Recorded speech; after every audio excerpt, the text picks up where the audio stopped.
Hello, I'm Lisa Arana, and thank you so much for joining me today for a very messy video. We are going to be doing a lot of messy techniques today to create a really fun and unique mixed media type card today, just using some real simple supplies and techniques. So get ready and let's get messy. I'm starting out with a glass mat, but you could use any kind of slick surface that you might have. A lot of times I'll just use a laminated sheet of cardstock. That works really well. And I'm putting down some Distress Oxide inks. These are the refills, and I'm just putting those on my glass mat. I'm starting out with walnut stain, scattered straw, and dried marigold. I'm going to add a little bit of water and then just smear that around with my fingers. I tell you, we're going to get messy today. And then I'm going to ink smoosh that on to my craft cardstock. I have this beautiful antique poppy stamped already on my craft cardstock. Ink smush that down, and then I'm just going to dry this layer. Drying it will help the next layer of ink smooshing kind of layer on top of the previous colors. So you get a little bit more dimension. And I really love how this turned out. It's really simple, and I could have just gone with this and went on my way with the card, but I'm going to dry it and kind of bring on another layer of colors, this time in teals. I have cracked pistachio and then also pine needles, and I'm mixing those together. Now, if you know me, you know I love shine, so I grabbed some Distress inks in the mica spray, and I'm just going to spray that on top and use that as a mixing medium. It did need a little bit of water, so I'm going to spritz that on there as well. Mix that up with my fingers, and then I smushed that straight on there. And I was not happy. Oh no, don't do that. It covered up all of that beautiful browns and orange that I had. So next time I probably just do some, tapping on top. But that's okay. We can keep going. Mixed media is kind of fun because you can just keep layering and adding and fixing as you go along. So what I did is I grabbed the Lots of Lots stamp, background stamp from Unity, and I'm just trying to take away some of that color with a paper towel and then stamping on some dots. I'm just going to throw everything I have at it, and I am adding some more of that mica stain, seeing if it will kind of lift some of that color or brighten it up a little bit. Didn't quite do what I wanted, so here I am just trying to spread out some of that teal. And again, you can just play around, it doesn't mean that it's messed up. So I'm going to grab some more of the browns and the orange that I used in the previous layer, and I'm going to add some water to what I have going on my mat, and then I'm going to tap that in and kind of layer that over what I have going on.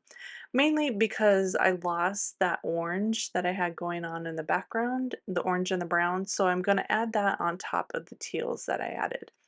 And I'm happy. This is really working well, and it's also creating layer after layer. Luckily, I'm not using too much water or too much inks, and the craft cardstock is handling all of this wonderfully. I can't complain.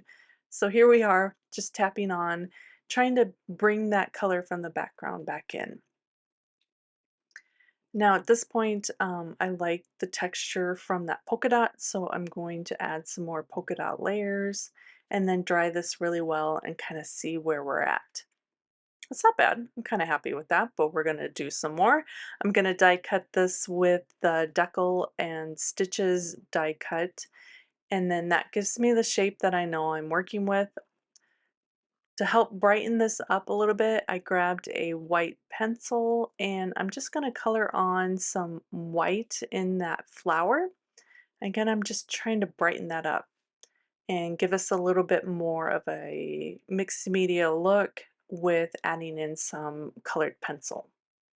So I'm just going to fill this in. I'm just scribbling it. There's no real rhyme or reason. I'm just kind of filling in the petals with some white.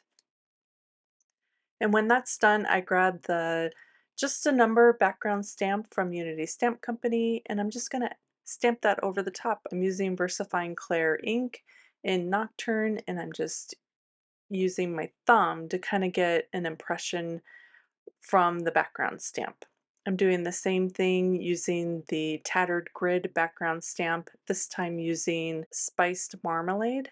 I really like that pop of orange. And then I'm really gonna get messy here. You have to stick with me.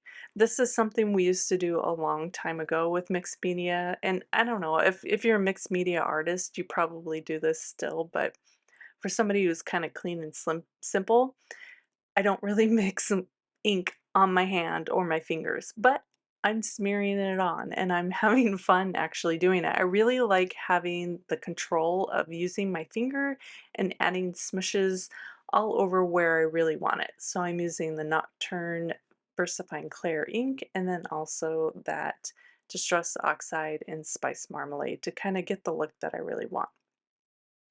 So I was happy with all that. Next, I'm just going to pull in some more of those colors and ink splatter with the spice marmalade and then also the cracked pistachio. Perfect. So this is what it looked like in the end after it was all dried and I was happy with all my layering. To finish it off, I put it on some distressed kind of ink blended pattern paper and then grabbed the Heart of Autumn stamp set and matching die for the thanks sentiment. And I really like how this all turned out. I did add a few white splatters at the end. I just noticed that. That kind of popped that brightness and a few enamel dots as well. As always, I will have all the supplies linked in the description of this video and on my Dollhouse Designs YouTube channel and blog. Please give this video a thumbs up and subscribe if you enjoyed it, and I will see you again soon for another crafty video. Bye!